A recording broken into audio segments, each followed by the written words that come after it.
Now, on this path to perfection, I actually uncovered a lot of different ideas, but mostly we've been testing with the switch. So today I kind of wanted to adapt a lot of the ideas that we were able to showcase on the switch and put them into V60s. The reason being is most of the people that do watch don't always have a switch. Most of us only have like a V60 or an origami or something like that. Nothing fancy like the switch. So without having to invest, let's actually create a method that works on the V60. Now, a lot of the techniques just show off how to kind of maximize the extraction at an earlier stage. And so adapting a bloom technique is actually today's topic. I know that's kind of rare, and even I stuttered about it because I don't normally bloom. For those of you who watch from the beginning, thank you.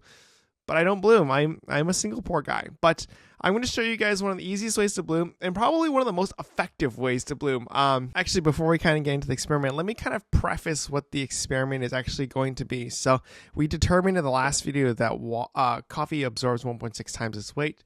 Now, because in a pour over, it's always kind of leaking the liquids out, we need a bit more water. So I go about 3 times the water weight for the bloom itself.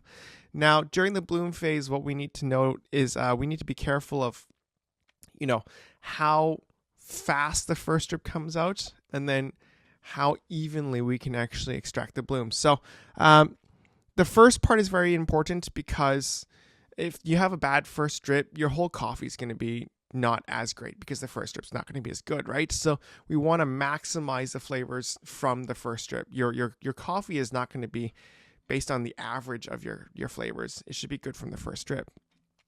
So if you want to have a good and strong first drip, let's talk about what the gases is. I know some people in the comments have asked me to talk about the gases. So once again, gases, in my opinion, act as a barrier to the grinds. And so if there's gases in the coffee or being released, the water hasn't fully extracted all the flavors. That's why I always talk about how gases are the only way the coffees are actually kind of communicating with us.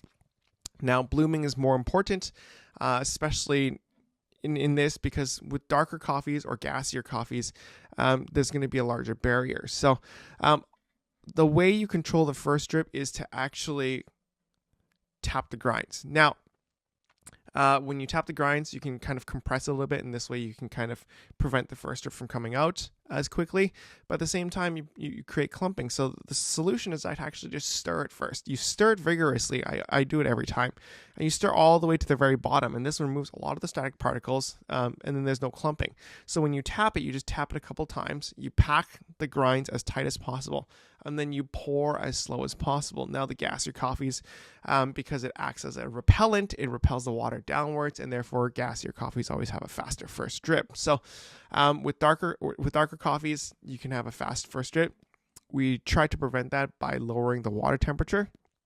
And then with lighter coffees, because there's not as much gases overall inside of the coffee bean, we can pour, with a higher water temperature, and we can pour, you can elongate the first drip very, very easily. So yeah, I think after the experiment, I'm just going to explain to you why I think blooming works and why it doesn't work at the same time, and so what we can improve in the next video.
guys, if you guys are new here, my name is Vincent and I'm the head roaster for Tales Coffee. I know it's almost Black Friday and my birthday was a couple of days ago, so I just turned 35.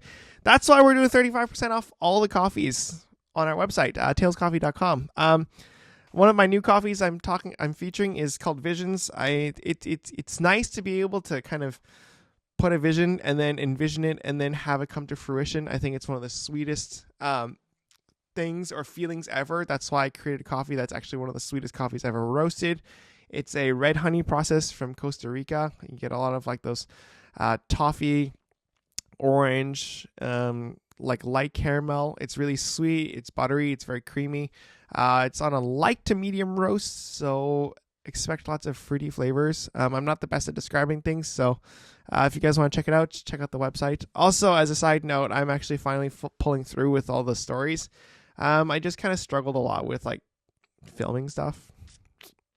Yeah. Anyways, we're going to talk about kind of how I suck in another video. But yeah, please check it out. And then lots of good new things to come. Also, don't worry. This is like, I know a lot of people are buying like Christmas gifts around now. I'm going to release a really, really rare coffee for Christmas, and it's going to be nearly at cost. So for Christmas, you guys, yeah. Happy holidays, guys. Anyways, back to the video. So yeah, check out my website, talescoffee.com. So why blooming doesn't work is because you saw at the beginning when I opened it up after the bloom, and all the grinds were exposed to air. When that happens, the beans are already starting to stick to each other, so they start to clump. And as you saw at on my first pour, on my second pour, I finished at 1:11, and at that ratio you can already, or 1:12, and at that ratio you can already see that it was clogging towards the end. That's because blooming allows you to, or blooming in this particular method allows you to fully extract your coffee in a very, very tight ratio. So you could actually fully extract a coffee in maybe a 1:8, maybe 1:10. I only poured a third time because I wanted to show you guys that there's not a lot of gases trapped at the very end of it. So if you did like a 1:8 and then you added another 2 parts in, you could actually fully extract your coffee, like without a doubt in my mind. These coffees, even though they were like at the 1:12, 1:14 at the end, they're very, very strong. There's nothing wrong with trying a tighter ratio, and then diluting afterwards. So another way to improve it is to actually to prevent the whole like clogging issue, or to prevent, the the grinds from kind of sticking to each other. Remember, when they stick to each other, there's some trapped gases left. That's why on the third pour you can see a little bit of gases coming out. What I would maybe try next time is to actually stir from beginning to end on a lower level, in one single pour. So I've done this before. I showed this around the time I did a pour over, and it came out really juicy. So I'll explain why again later. But now that we have a better understanding, we can adapt the way we stir a little bit differently. So the next time we're just going to do the same thing. We're going to start the pour, and then the first 60 grams, we're just going to not touch it, stay in the middle.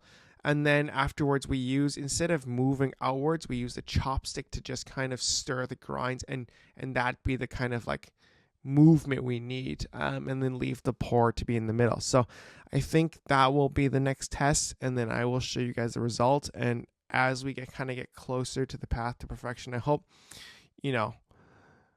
by the middle of December, it works out, and then I can actually release a coffee to kind of finish off the journey. Something like that. I don't know. We're just having fun.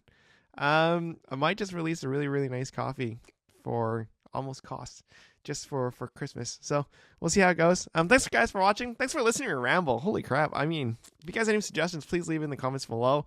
If you like this kind of idea or like this kind of content, please subscribe. It helps me out a lot. I actually really appreciate everything you guys do for me. Anyways, thanks for watching. I'll catch you guys in the next one. Bye.